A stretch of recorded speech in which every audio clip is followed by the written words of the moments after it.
Extract from Chapter 1 of The Dolls We Left Behind, A Child's Wartime Journey from Poland to Persia by Eugenia Krajewska, published by Siostry Krajewskie Press.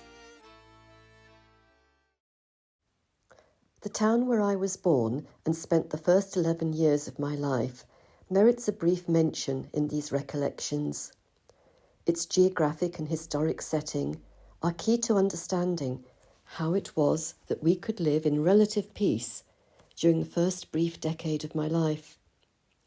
But it is also because of Mołodeczno's strategic military location that this peace was violently overturned by Soviet incursions into eastern Poland at the start of the Second World War, resulting in our expulsion from our home and deportation into the brutal Soviet penal system.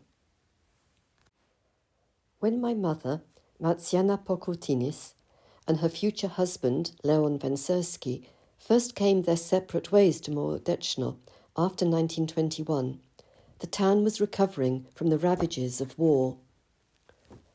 During the First World War, it was occupied by the Germans, and then in 1919, during the Polish-Soviet War, by Bolsheviks, until it was liberated by the Polish army in July 1919. By 1921, the town had been restored to Poland under the Treaty of Riga. The Soviet border was only 30 kilometres away. During this period of peace, it was raised to the rank of town, under the county administrative region of Wilno. Mołodeczno's strategic importance was acutely felt by the Polish government. Aware of the ambitions of the Soviet government to bring the communist revolution to Europe, it was clear that the eastern Polish borderlands, the Kresy, were vulnerable to attack by the Bolshevik army as the primary routes into Europe. This was particularly the case for Mołodeczno, with its two major railway links between Poland and Russia, and mirroring them, the ancient Napoleonic marching route via Minsk. For this reason, the 86th Infantry Regiment, to which father belonged and was stationed at Mołodeczno, and the garrison town of Helenowo was built within the town's environs and expanded during the 1930s. In 1939, despite these precautions, Mołodeczno was left defenceless when the Soviet army rolled in.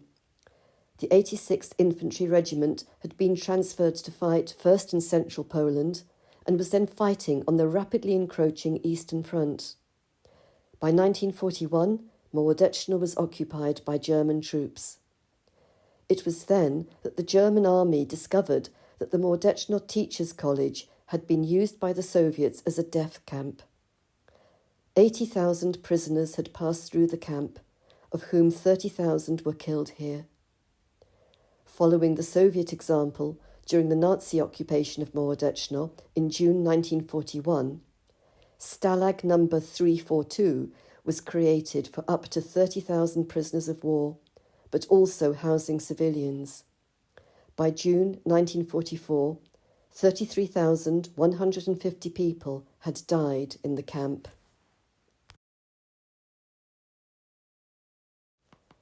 But this history was yet to come.